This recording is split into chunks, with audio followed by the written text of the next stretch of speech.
What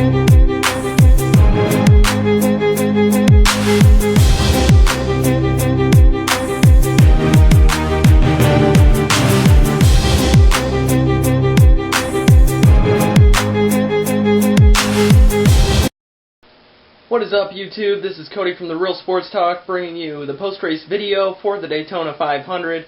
And this is a very unique Daytona 500, probably the most unique ever in its own, just because it was delayed today. And that's not really what it's going to be remembered for, though, as the only Daytona 500 that was delayed. The race ended Tuesday morning. It started at 7 p.m. when it was supposed to start around noon, I believe, on Sunday. And it was, for those that stuck around and checked out the show, that was quite worth the 30-hour wait or whatever it was.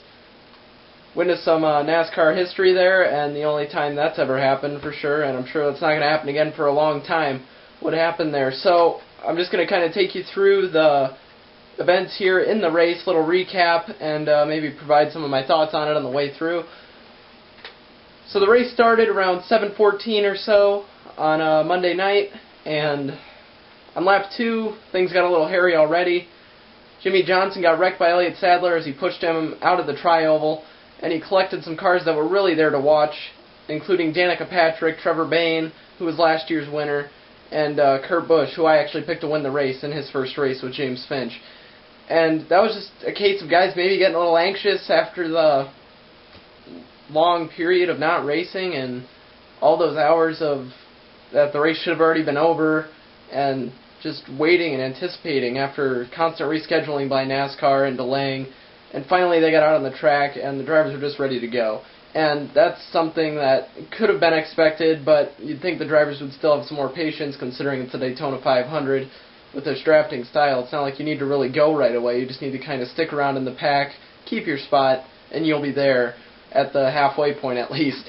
And you just gotta think with this kind of thing it was an issue of a driver maybe getting a little antsy. And following that, there were a couple smaller wrecks, and then Jeff Gordon blew an engine. There was a brief fire, but nothing compared to what we'd see later in the race. And Martin Truex was pushed by Denny Hamlin to the halfway point, which NASCAR awarded the winner at the halfway point $200,000. So Truex pocketed that cash. And he actually told Hamlin later in the race that, during their little intermission, I guess, that he would pay Hamlin the $200,000 if he were to push him to the win. And after that, with about 45 laps left, I believe, David Stremme blew an engine, and that brought out the caution, and the jet dryers came out onto the track to help blow off any debris that might be on there, chunks of debris, the speedy dry, blow that covers the oil that David Stremme dropped onto the racetrack, blow that kind of off the racing surface onto the apron and into the grass. So they came out onto the track. Juan Pablo Montoya came in for a pit stop, and he knew he had something wrong with his car, but his crew didn't find anything. He says he shifted through the gears on the backstretch, trying to get back up to the field. He could feel something was wrong with it, and as soon as he shifted into fourth gear and went into turn 3, the thing hooked left, and something broke on the car. He ran into the back of one of the safety vehicles, the jet dryer, and that was not good. Because these safety trucks, they pull around these actual jet engines, and the exhaust actually provides the thrust to push things off the track. So it's basically like a large sum of wind coming out of these jet engine exhausts. So Juan Pablo Montoya ran into that, and it burst into a fireball. Juan Montoya's driver's side hit, and his helmet actually got scorched a little bit in the blaze. He's lucky he didn't get hooked to the safety truck, and he was able to detach from that equipment, so he wasn't caught in that fire, because that would have been bad.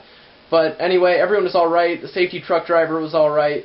The 200 gallons of jet fuel, though, had to burn itself out, and NASCAR officials did the best they could to try to slow it down and detain it. And they eventually did get the fire out, and only after the track was pretty scorched up with that jet fuel that caught on fire.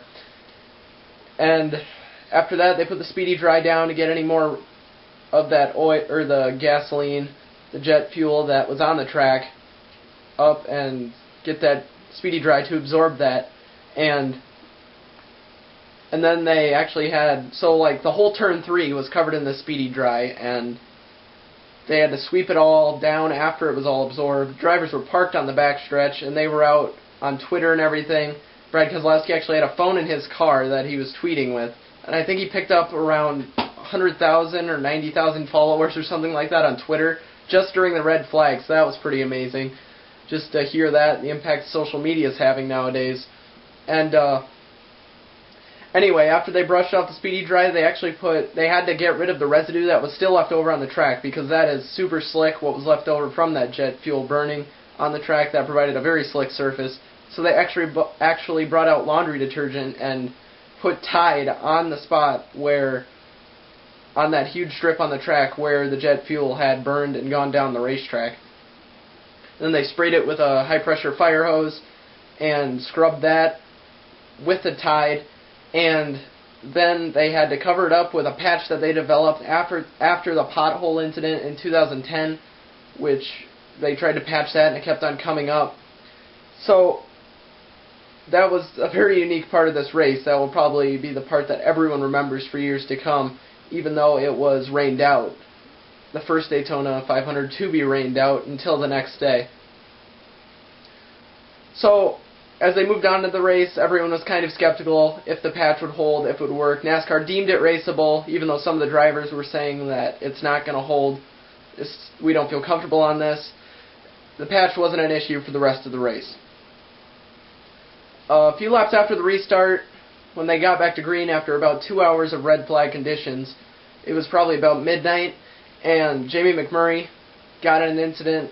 He said possibly the same thing that happened on Juan Montoya's car. One of the announcers said that possibly a left rear tire blew out on his car, but he just kind of lost it in the tri-oval, and he collected some cars. So there's a yellow flag there. Some cars pitted, and ended up going back to green once again. And with 5 laps to go in the race, which was many laps after the McMurray incident, 3 cars basically tried to use the middle and top lane, and that didn't end too well. I believe it was Joey Logano, Ricky Stenhouse, and Tony Stewart. Maybe Eric Almirola might have been in there too somewhere. I think he was. But anyway, that brought us into the green-white checker conditions. So in the 2 lanes in front, we had Greg Biffle, on the restart we had Matt Kenseth in first, Greg Biffle in second, Dale Jr. in third, and we had Denny Hamlin in 4th position. So basically, what happened in the green-white checker scenario was Dale Jr. pushed Greg Biffle. Biffle said he couldn't get a run on Kenseth, but with that 2-car tandem that Jr. was doing and pushing him, I don't believe that. I believe Biffle was just trying to conceal that win for Roush, because if he would have passed Kenseth, he would have been a sitting duck as far as Jr. getting by him. I believe if Biffle would have been greedy and gone for that win himself, he would have ended up finishing second to Dale Jr., because as we saw in the Bud shootout, that's kind of, the guy in the back is kind of in the catbird seat as far as coming off of turn 4 and having that run. So Dale Jr. would have won that race, I believe, if Biffle would have tried to pass Matt Kenseth in any way, shape, or form. So he did the very gentlemanly-like thing, I guess you could say, and stayed behind his teammate. Roush got the Daytona 500 win with Matt Kenseth. That's his second Daytona 500 victory. The previous one coming in 2009, I believe, in the rain-shortened Daytona 500 then. And some of the following positions, the final results for the top 7, I guess, were Matt Kenseth in the Roush Ford, and Dale Jr. came in second in the Hendrick car. He was the only Hendrick car undamaged in the race. Greg Biffle came in third, Kenseth's teammate.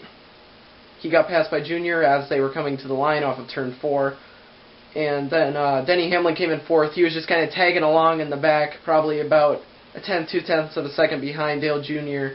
and Greg Biffle there toward the end. And then Richard Childress had a really good day for all of his cars, if you're already talking points-wise, which is important at this stage. I mean, he's got only 3 cars running for the championship this year, with Clint Boyer not signing back on there.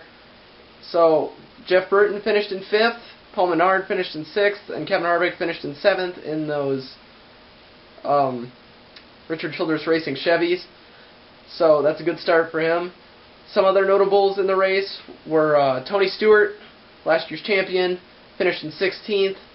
Kyle Busch finished in 17th after both being in late wrecks. Trevor Bayne and Danica Patrick, we were really looking forward to seeing them. Past Daytona 500 winner, last year's Daytona 500 winner, I should say. That shocking win last year. And Danica there finished after that lap 2 incident that she got damaged in. She finished in 38th position. And Jeff Gordon finished in 40th after his blown motor. And Kurt Busch, my pick to win. I'm not looking too good here on the season as far as predictions, guys. But it's a super speedway. I think I'm good. Anything can happen at these. Kurt Busch finished in 39th position, and then Jimmy Johnson finished in 42nd position after his wreck on lap 2. So, looking forward, point standings right now are going to be as they ran, I guess, since it is the first race of the season. So Matt Kenseth will be leading your points going into Phoenix. Next week at Phoenix, we'll be looking at a newly repaved track. So we really got to look at the races prior to the Sprint Cup race to see what we're going to see on Sunday. That'll give us a lot of insight and some clues, but we don't really know what to expect going in there because it is newly repaved. And if this race was any indication of what the season's going to hold, it should be a great season.